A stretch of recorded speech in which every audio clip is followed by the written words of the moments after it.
सबको ओम नमो नारायण। योगीराज स्वामी ब्रह्म प्रकाश नारायण महाराज द्वारा रचित 7 ग्रंथों में से आज हम ज्ञान सागर का 27वां अध्याय कर्म योग अंग पढ़ेंगे। कर्म योग करे बिना कोई योग सिद्ध नहीं होएगा। कर्म नाम क्रिया करने का है। मन का कर्म करने से मन के दुख सुख होते हैं। शरीर से काम करोगे, शरीर के भोग होंगे।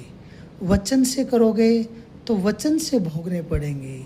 इसीलिए सोच विचार कर बोलो, सोच विचार कर मन से तन से कर्म करो।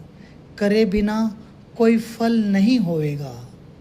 पुरुषार्थ मनुष्य को घेर कर शुभ अशुभ मार्ग में लाता है। अतः बुरे कर्म छोड़कर अच्छे कर्म करो।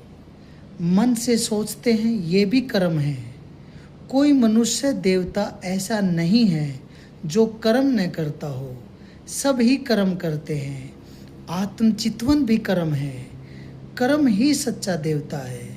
इसका आदर करो और जहाँ तक हो सके अपने कर्म न छोड़ो। भगवान ध्यान ज्ञान करने से मिलते हैं। भगवान दुनिया के भोग भी कर्म करने से मिलते हैं।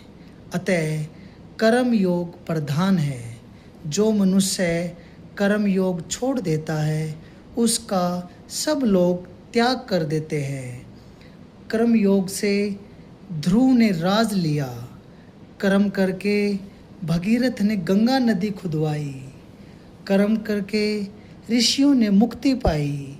शुभ कर्म करके वाल्मीकि ने शुद्ध रामायण बनाई। कर्म करके कबीर ने ऊंचा पद पाया। कर्महीन को कुछ नहीं मिलता है। करे बगैर मुंह में रोटी भी नहीं जाती है। कर्म करे बिना कुछ नहीं मिलता है। उठो कर्म करो, इसी में थारा भला होगा।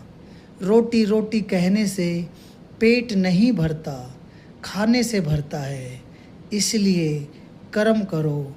जो मनुष्य अपने कर्म को अदा करता है वह सच्चा भगत है। इसीलिए सब आस करते हैं वह दर्शन करने योग्य है। कर्म योग से सब योग सिद्ध होते हैं। चित्त लगाकर काम करना कर्म योग कहलाता है। इसीलिए रात दिन काम करो। रात को भगवान का ध्यान करो और दिन में पेट पूजा करो। दूसरों का भला करो